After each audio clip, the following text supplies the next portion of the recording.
महिला आरक्षण बिल का पास होना एक तो बहुत ही ऐतिहासिक बात है हमारे देश के लिए और इस देश का हर नागरिक बहुत ही गौरव महसूस कर रहा होगा क्योंकि ये बहुत ही बड़ी बात है हमारे देश के लिए।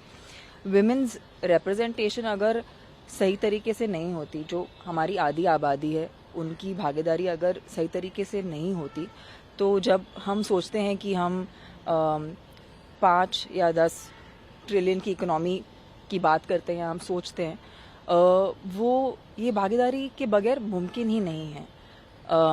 इसीलिए ये बिल बहुत ही ज़रूरी है और आई थिंक बहुत ही खुशी की बात है कि हमारे honourable prime minister Narendra Modi ji ने ये कदम उठाया, क्योंकि ये पहला कदम है।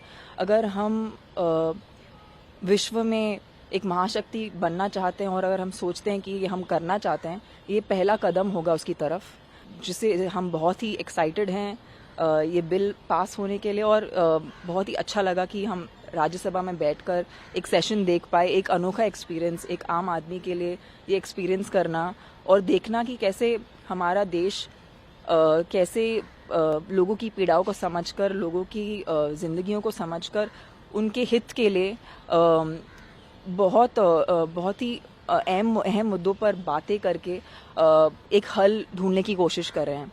एंड बहुत ही मेमोरेबल एक्सपीरियंस रहा है मेरे लिए। और मैं चाहती हूँ कि ये बिल पास होने के बाद आई थिंक बहुत से आम लोग शायद राजनीति में इंटरेस्ट लेने लगे, क्योंकि हमें जैसे मैं फिल्म इंडस्ट्री से हूँ, लोग सोचते हैं कि फिल्म इंडस्ट्री बहुत ही मुश्किल प्रोफेशन है, आम आदमी नहीं घुसता, औरतें सोचती हैं या फैमिली सोचती हैं।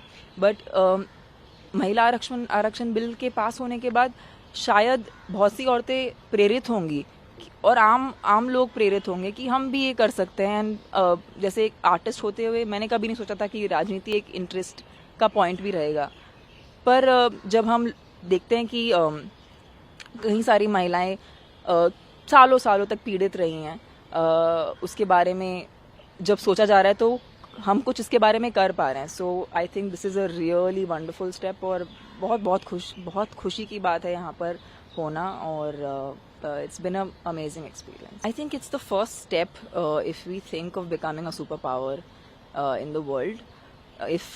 If women are not represented, who are like half the population of our country, if they are not properly represented, there are lots of people who are not in power, who are not strong enough to put their thoughts and their ideas forward.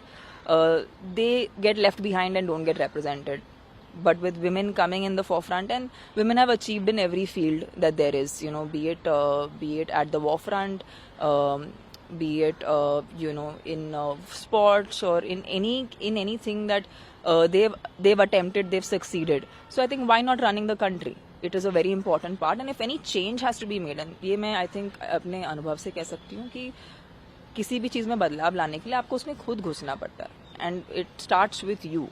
So I feel like ये एक बहुत बड़ी opportunity रहेगी for many people who think that they can't, but now there is that chance and option and that opportunity. So this is a big one for our country, and I really hope people get inspired.